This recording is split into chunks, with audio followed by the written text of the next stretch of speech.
Olá, paz do Senhor. A paz do Senhor!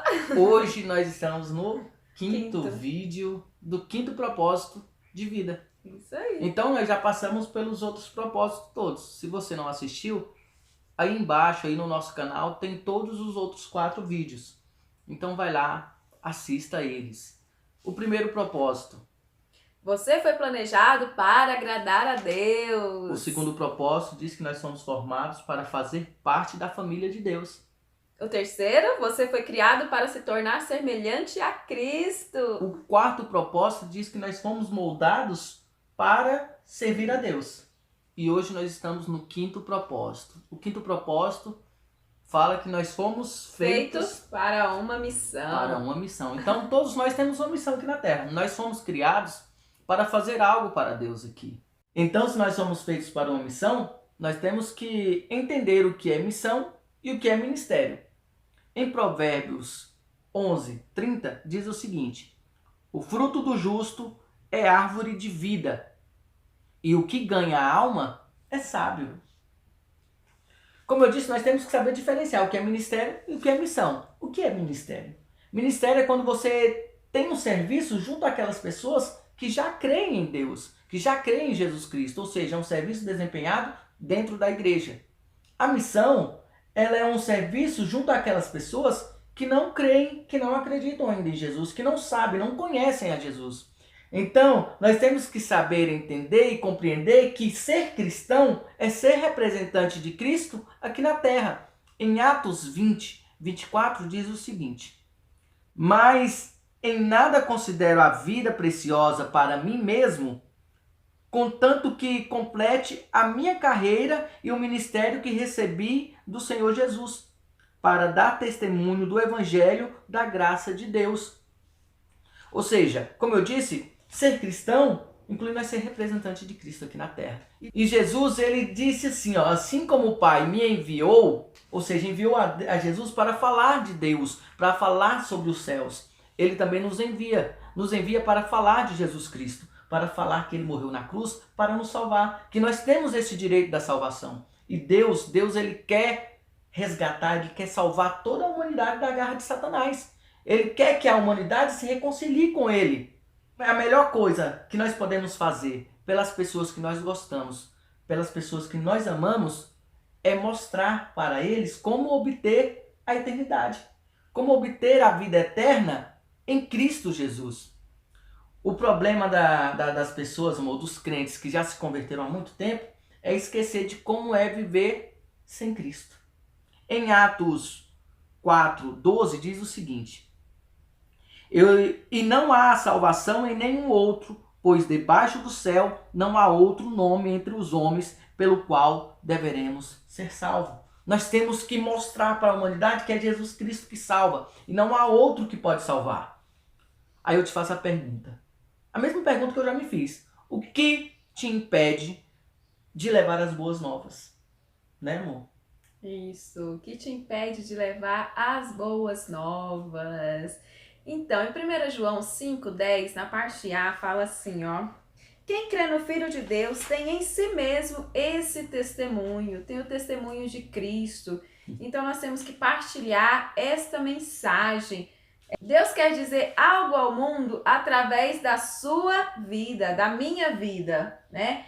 Quando você se torna cristão, da mesma forma você se torna mensageiro de Deus. Não tem como excluir uma coisa da outra. Deus quer falar ao mundo através de você.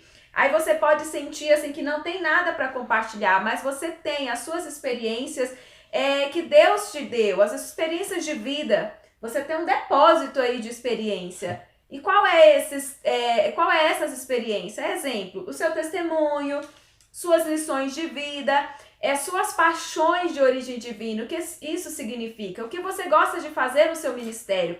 Qual é o seu ministério na terra? Se você gosta de cantar, se você gosta de ministrar, se você gosta de tocar. Então Deus quer usar isso para transformar vidas e também as boas novas de Cristo. Então vamos levar as boas novas, porque a gente tem essas experiências sim para compartilhar. Em 1 Pedro 3:15 e 16 fala assim: estejam sempre preparados para responder a qualquer pessoa que pedir a razão da esperança que há em você. Contudo, faça isso com mansidão e respeito. Leve as boas novas, mas leve com mansidão e respeito. Não fica tentando fazer engolir Isso. a sua opinião. Não faça isso. Ah, porque você tem que engolir isso. A pessoa vai ter raiva de você e não vai respeitar você e não vai respeitar a sua fé. E sim vai ter ali, ó, nossa, aquele crente já vem. Já vem aquele crente chato. Não seja chato. Seja aí manso. Ou seja, e tenha seja respeito. verdadeiro, Seja verdadeiro, seja manso e tenha respeito também pela opinião do outro. Leve Cristo, mas leve Cristo com respeito. Isso. Porque nós temos que ser espelho. Então as pessoas têm que olhar em nós e já ver a mudança e falar assim, ó, aquela pessoa mudou, então eu também quero ser diferente. Em Salmos 67, 2 diz o seguinte: para que se conheçam os seus caminhos na terra e a sua salvação entre todas as nações. É para isso que nós estamos aqui, para que as pessoas conheçam qual é o caminho que leva à salvação. Ou seja, nós temos que ser um crente de primeira classe. Isso. Para isso, nós entendemos que temos escolhas nas nossas vidas. Então, cabe a nós escolher se nós queremos ser um crente de qualidade ou um crente mundano. O que é um crente mundano? O crente mundano não é aquele que desviou e foi para o mundo e não quer saber mais da igreja. Não é isso. É aquele crente que só pensa em si mesmo. Aquele crente que tem pensamentos egoístas. Que querem usar a Deus para os seus próprios propósitos. E esquecem de se dispor a Deus para o propósito de Deus, para que Deus use para os propósitos dele. Cristão que é de primeira classe, eles entendem que foram criados para servir e para uma missão. Aí eu te faço a mesma pergunta que eu também já me fiz. Que tipo de crente que eu quero ser? Que tipo de crente que você quer ser? Você quer ser aquele crente que as pessoas olham em você e já vê a mudança? Já vê uma mudança de comportamento, uma mudança de mentalidade? Ou você quer ser um crente mundano que só pensa em si mesmo e está satisfeito só com a sua salvação? Aí eu até me lembrei, amor, que hoje está até mais fácil de cumprir o ídolo de Cristo. Ide por todo mundo pregar o evangelho. Por quê? Antigamente os cristãos não tinham essa disponibilidade de deslocamento, né?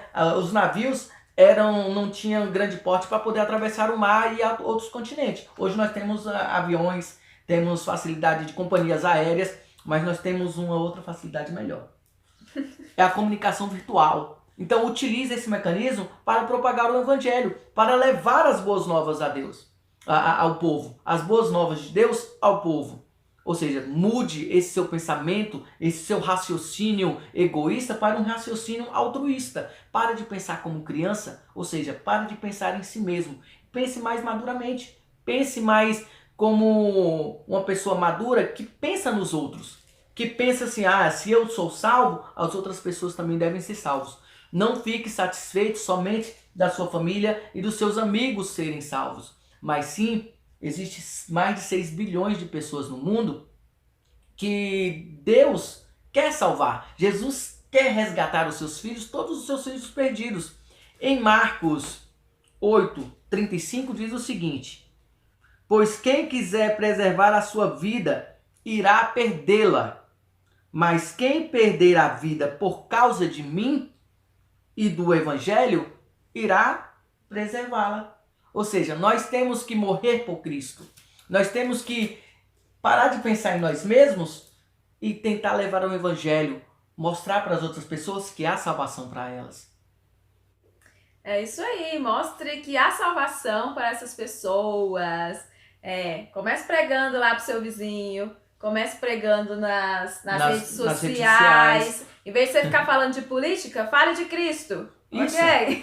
Para de ficar brigando por coisas que não vão levar a nada. Não vão levar a nada. Fale sobre Jesus. Mostre o que é verdadeiro. Porque Jesus, ele é o verdadeiro caminho. Ele é a vida. Então, vamos fazer isso. Para de ficar brigando à toa.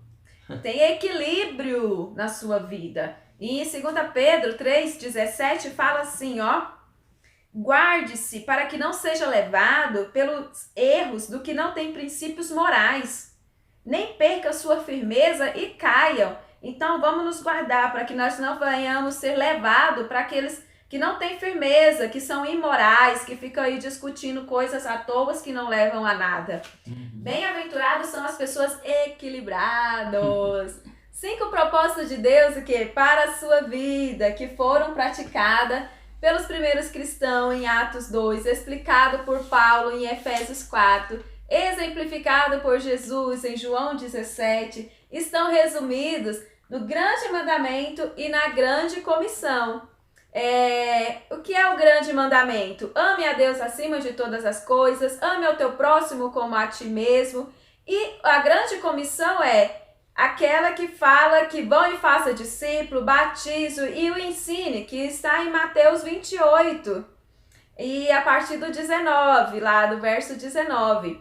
Então, vamos seguir a grande comissão e o grande mandamento de Cristo. É fácil seguir isso? Não é fácil. Não é mesmo. Mas se a gente seguir essa grande comissão e esse grande mandamento, vamos se tornar um cristão de primeira classe. Isso. Igual o João falou, um cristão de excelência. Um cristão de qualidade. Um cristão de qualidade. Em Efésios 5:15 fala assim, ó. Tenha cuidado com a maneira como vocês vivem, que não seja como insensato, mas como sábios. Então vamos ser sábios e vamos viver como cristãos de classe. De primeira classe, né? De primeira. Então nós temos que viver o quê? Com propósito. Em Provérbios 19:21 fala assim: muitos são os planos no coração do homem, mas o que prevalece é o propósito de Deus. Propósito de Deus. Viver com propósito é a nossa maneira de viver com verdade. De verdade, né? De verdade, Todo o resto é o quê? Existir. Só apenas existir. Faça uma declaração de propósito para a sua vida. O que é isso? É uma declaração que resume os propósitos de Deus para a sua vida. Não são não são objetivos. Objetivos, eles são temporários. Eles passam. São os propósitos, porque o quê? Os propósitos, eles são eternos. Aqui a gente tem alguns itens especificando qual é esses propósitos. É o quê? Uma declaração que aponta a direção da sua vida. O que é essa declaração de propósito para a sua vida? Que é de direção para a sua vida? Em Provérbios, tem um versículo que fala assim: quem tem juízo procura sabedoria, mas o tolo, ele não sabe o que quer. Então você tem que ter uma direção. A outra declaração é o quê? Uma declaração que define o que é sucesso para você. Não o sucesso que o mundo fala que é sucesso. Não é um sucesso de ter bens materiais, de ter fama. Não, o que é o sucesso para a sua vida espiritual, para crescimento, para transmitir aos outros. A outra declaração esclarece as suas funções. Você tem diferentes funções na sua vida, mas ela não deve ser alterada, essas funções. Não altera o propósito, né, amor? Isso, ela não altera o propósito de Deus para a sua vida. Essas funções que você tem no seu dia a dia, ela não pode alterar os propósitos de Deus para a sua vida. Tenha isso em mente, porque a gente tem várias funções. Mas isso não pode excluir o outro, tá? E qual é a outra? É a declaração que expressa a sua forma. Isso reflete a sua exclusividade. O que você tem de exclusivo para oferecer. Então tenha isso em mente, esses 5 propósitos, e faça essa declaração. Nós temos 5 grandes questões na nossa vida, que nós temos que fazer para nós mesmos. A primeira questão: o que será o centro da minha vida? O que nós vamos colocar como adoração? O que nós vamos o que vai ter prioridade na nossa vida? Isso nós temos que ter em mente. Então nós temos que ter Deus de prioridade. Nós fomos criados para adorar a Deus. A outra questão é: o que será o caráter da minha vida? Quem eu serei? Eu serei um espelho? Eu serei um exemplo de vida, um exemplo de cristão, um exemplo de cidadão? Nós temos que ter isso aí, porque nós fomos criados para ser espelhos de Cristo. Nós temos que agir conforme Cristo agiria. A outra questão é: qual será a minha contribuição? Qual será a contribuição da minha vida? Qual será o meu serviço? O que eu farei na obra? O que eu farei para Deus? O que eu vou usar? O que eu tenho que pode ser utilizado na obra? A outra questão é: qual será a mensagem da minha vida? Qual será o meu testemunho? O que as pessoas olharão para mim e falarão assim, olha, eu quero ser cristão porque terá mudança. O João Neto era assim e hoje ele mudou. Hoje eu tenho um testemunho diferente. Mas não que nós venhamos espelhar somente em nós, mas sim em Cristo. Quais são as atitudes de Cristo? Mas nós temos que fazer essa questão para nós. A outra é, qual será a minha comunidade? Onde eu vou congregar? Qual será a minha igreja? Qual será o meu pastor? Porque o pastor Matias até estava mencionando esses dias em uma das pregações dele nos cultos passados, que tem cristão que diz que não tem pastor, que o pastor dele é Jesus. Se o pastor é Jesus, tem que entender que Jesus constituiu pessoas para tomar frente da igreja como pastores. Então nós temos que respeitar e temos que honrar os nossos pastores. Então você tem que ter alguém que te ajude a crescer espiritualmente. Em Atos 13:36 diz o seguinte: porque Davi, depois de servir a sua própria geração pela vontade de Deus, adormeceu e foi posto junto aos seus pais e sofreu deteriorização. Cumpriu o propósito. Cumpriu o propósito dele. Aí eu te faço aquela pergunta. Você será um exemplo na sua geração? Você será alguém que deixou alguma marca que será como forma de crescimento espiritual para outras pessoas? Assim como Davi foi? Porque Deus quer usar todos nós. Deus quer usar você. Então, esses são os propósitos, né? Os vídeos das séries. Se não, você não viu os anteriores, olhe, tá? Tem os vídeos anteriores. Se inscreva no nosso canal, divulguem, porque assim a mensagem de Deus será propagada, né? Use esse mecanismo que você tem, já que você não consegue ir à Ásia, à África, a outros continentes, às outras cidades, divulgue esse vídeo. Fale de Jesus, né? Amém. Amém. Fique com Deus, Fiquem com a paz Deus. do Senhor. Que Deus abençoe. Beijo na alma.